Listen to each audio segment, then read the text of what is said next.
Hello students, आज हम लोग एमए फाइनल के 5th पेपर में विक्रमांक देवचरितम जो अभी तक हम लोग पढ़ रहे थे उसमें अभी तक हम लोगों ने जो पढ़ा उसके आगे का अब हम लोग इसमें अध्ययन करेंगे। आज हम लोगों ने अब तक पढ़ा कि विक्रमांक देव जो हैं वो किस प्रकार से उनके कुल में किस किस प्रकार से चालुक्य नरेशों का जन्म हुआ।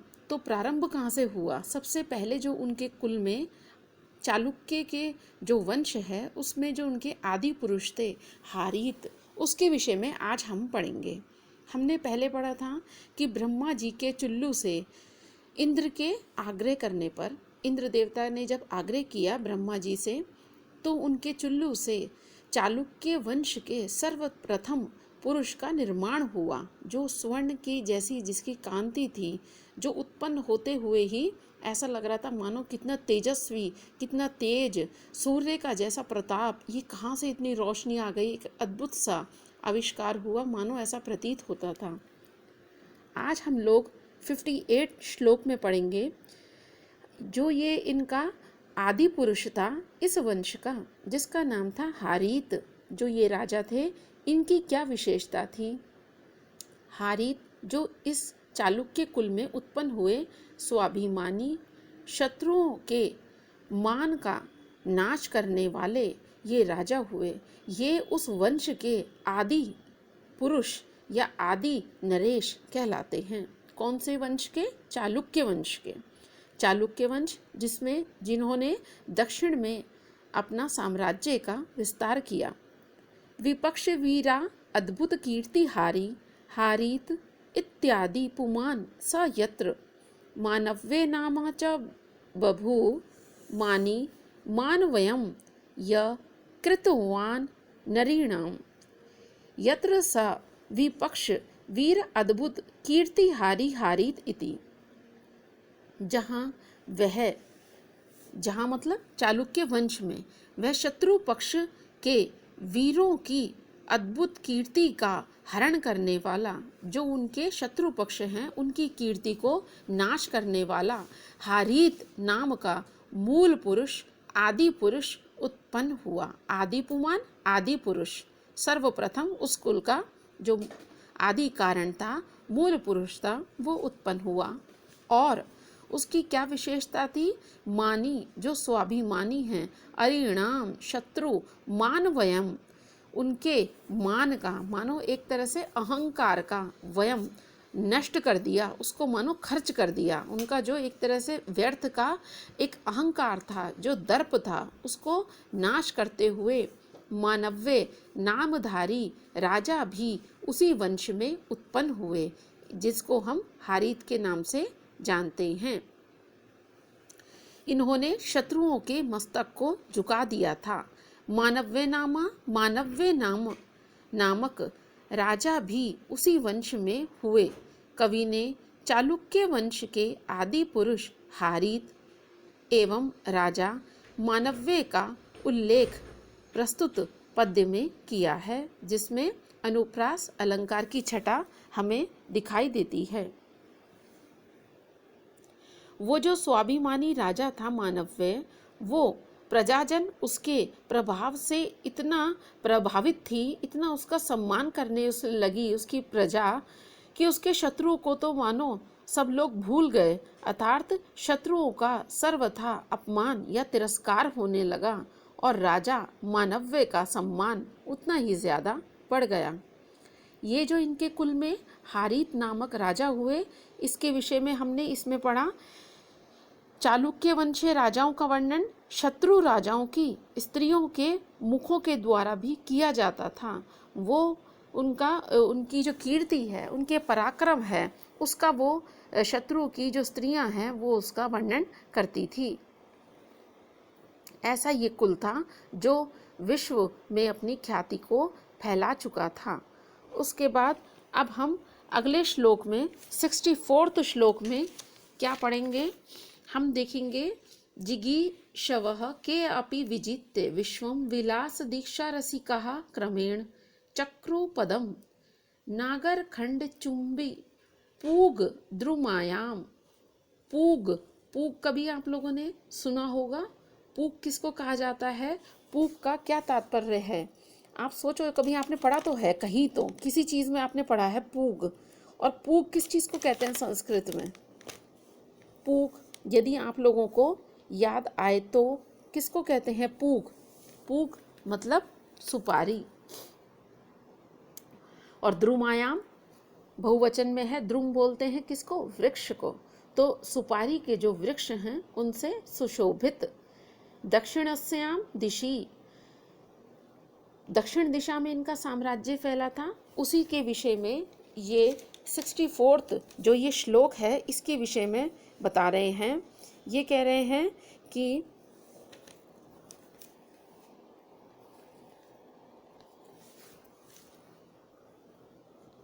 जीतने के इच्छुक चालुक्य वंशीय कतिपय क्षत्रिय राजा लोग क्रमशः धीरे धीरे समस्त संसार को जीत कर विलासिता की दीक्षा के रसिक होकर सुपारी की बेलों का चुंबन करने वाले सुपारी के पेड़ों से युक्त दक्षिण दिशा में निवास करने लगे। जिगीषवः जीतने के इच्छुक, के अपि चालुक्य वंशे के जो कुछ कतिपय जो राजा हैं उन्होंने भी विश्वम क्रमेण विजित्य संसार को क्रमशः जीतकर विलास दीक्षा रसिका विलासिता की दीक्षा के रसिक होते हुए कौन है विलासिता के रसिक? चालुक्य जो राजा हैं उन्होंने नागवल्ली यानी कि पान की जो बेल है उससे चुंबित सुपारी के पेड़ों वाली दक्षिणस्याम दिशि दक्षिण दिशा में पदम चक्रुहु अपना निवास स्थान बनाया। जहाँ पर सुपारी के पेड़ों की बहुलता है, पान की बेलें सुपारी के बेलों पर जहाँ पर लिपटी रहती हैं, ये दोनों चीज़ें दक्षिण में पाई जाती हैं, तो ये उसकी विशेषता है। उन चालुक्य राजाओं के लिए जहाँ भोग विलास की सामग्रियाँ सहज उपलब्ध हो जाती थी, वो उसी स्थान पर जाकर रहने लगे। किन स्थान पर? उनकी विशेषता बताइए उस स्थान की जहाँ पर पान की बेलें सुपारी के बेलों पर लिपटी रहती थी। पान जो हम लोग पान खाते हैं उसका जो पत्ता, उसकी जो बेल है वो सुपारी के पेड़ों पर लिपटी रहती थी। ऐसे उस दक्षिण दिशा में उन्होंने अपना निवास स्थान, अपना साम्राज्य स्थापित किया चालुक्य वंशीय राजाओं ने। उसके बाद इस श्लोक में एक तो उनकी विलास दीक्षा में रसिक होना यहाँ पर वर्णित है, दक्षिण दिशा में निवास करने का कारण बताया है, इसलिए इस श्लोक में काव्यलिंग अलंकार है। दक्षिण दिशा में विलासता के साम्राज्य की सूचना मिलती है, इसलिए समासोक्ति अलंकार है। और चालुक्य वंशीय जो राजा हैं उनकी विलासिता में उनको इच्छा थी, वो भी उसमें रमना चाहते थे, उनकी इस बात का भी पता चलता है और उन्होंने दक्षिण में अपना साम्राज्य स्थापित किया, इसकी भी जानकारी हमको मिलती है। इसके बाद अब हम पढ़ेंगे 68वां श्लोक, और ये जो 68वां श्लोक है इसमें वो बता रहे हैं कि इस कुल में कौन कौन से राजा हुए। ये तो जैसे मैंने आपको जब स्टार्टिंग में बताया था तो मैंने बताया था कि इसमें वंशावलियाँ बताई हुई हैं कि इनके वंश में कौन कौन से महत्वपूर्ण राजा हुए। जैसे सर्वप्रथम तो हारित, जिनके विषय में हमने पढ़ा था, और इनके कुल के जो श्रेष्ठ सबसे जो राजा थे वो थे तैलय। उसके बाद अव्वहमल जो विशेष प्रकार का शौर्य पराक्रम रखते थे, अद्वितीय पराक्रम से युक्त थे। उन अव्वहमल राजा के 3 पुत्र हुए। उनके 3 पुत्र का क्या क्या नाम है? सोमेश्वर, विक्रमांक देव और जय सिंह, जो अपने पराक्रम से, अपनी विशेषताओं से परिपूर्ण थे। अब 68 श्लोक में हम इसी कुल में उत्पन्न हुए जो अगले राजा हैं उसके विषय में हम लोग पढ़ते हैं। श्री तैलपो नाम निरुपः प्रतापी क्रमेण तदवंश विशेषको अभूत, क्षणेन यः शोणित पंकशेषम संख्ये द्विषाम वीर रसम चकार। यह संख्ये द्विषा वीर रसम क्षणेन। संख्ये किसको बोलते हैं? युद्ध भूमि को, युद्ध क्षेत्र को। युद्ध स्थल में द्विषाम शत्रुओं के, वीर रसम पराक्रम से उत्पन्न जो आनंद है, वीर रस है, उसको शोणित पंक शेषम खून की कीचड़ जिसमें शेष रह गई, मतलब कहने का मतलब वो घोल बन गया, लिक्विड लिक्विड सा, जिसमें खून ही खून था। क्योंकि युद्ध भूमि में खून का बहना बहुत स्वाभाविक है, क्योंकि दोनों ही पक्ष का जब युद्ध होता है तो सेना जब मारी जाती है तो उनका खून बहता है, इसलिए खून का कीचड़ शेष रह गया। ऐसी उन्होंने ऐसी मतलब उसको बना दिया, चकार उसको कर दिया। तदवंश पूरी तरह से क्या कर दिया? उन्होंने उस कीचड़ को ऐसा बना दिया। तदवंश निशेषकः, उस चालुक्य वंश में जो विशेष थे, विशेष वो राजा हुए जिसने रणभूमि में शत्रुओं के वीर रस को क्षण भर में ही रक्त के रूप में, मानो खून का कीचड़ ही कीचड़ बना दिया, खून से भूमि को भर दिया। क्योंकि भूमि में मिट्टी होती है, फिर वहाँ पर खून बहा तो वो लिक्विड लिक्विड सब जगह ऐसा मानो जैसे खून का कीचड़ बन गया हो।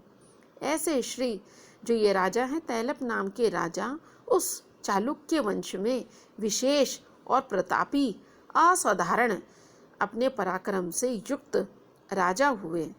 चालुक्य वंश के एक बहुत ही महान प्रतापी और बहुत ही शक्तिशाली श्री तैलप नामक जो राजा हैं, उनका इसमें वर्णन किया गया है कि वो किस प्रकार अपनी विशेषताओं से युक्त थे, उनकी क्या विशेषताएं थी, और वो किस प्रकार से अपने पराक्रम से युक्त थे कि जब वो युद्ध भूमि में पहुंचते थे तो उस रण क्षेत्र में मानो खून का ही कीचड़ फैला होता था।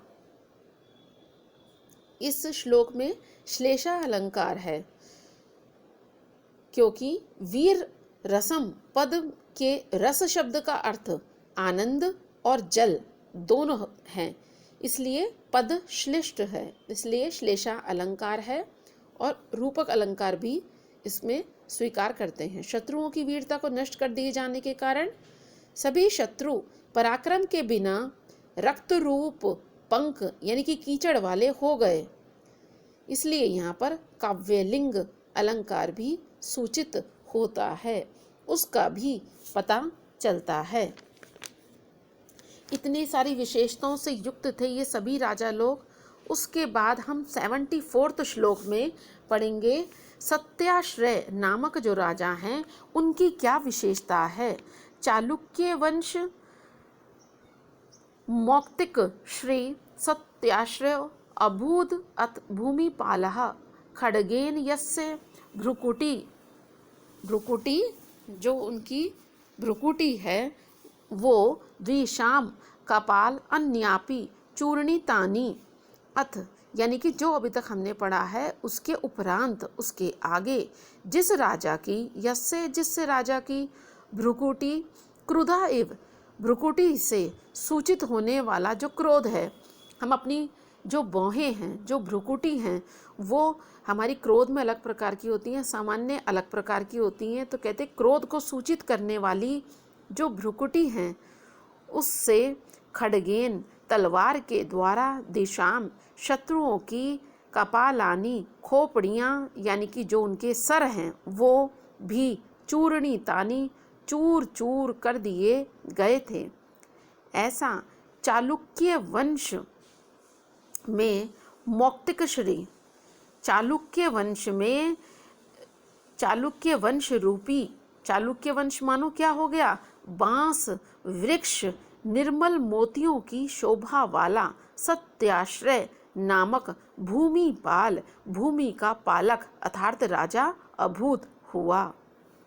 चालुक्य वंश में बांस रूपी जो वृक्ष है, कहने का अभिप्राय चालुक्य वंश रूपी चालुक्य मानो वंश है। वो वंश कैसा है? वंश भी क्योंकि बांस को बोला जाता है। वंश के भी दो अर्थ होते हैं, एक तो वंश के अर्थ में, दूसरा बांस के अर्थ में।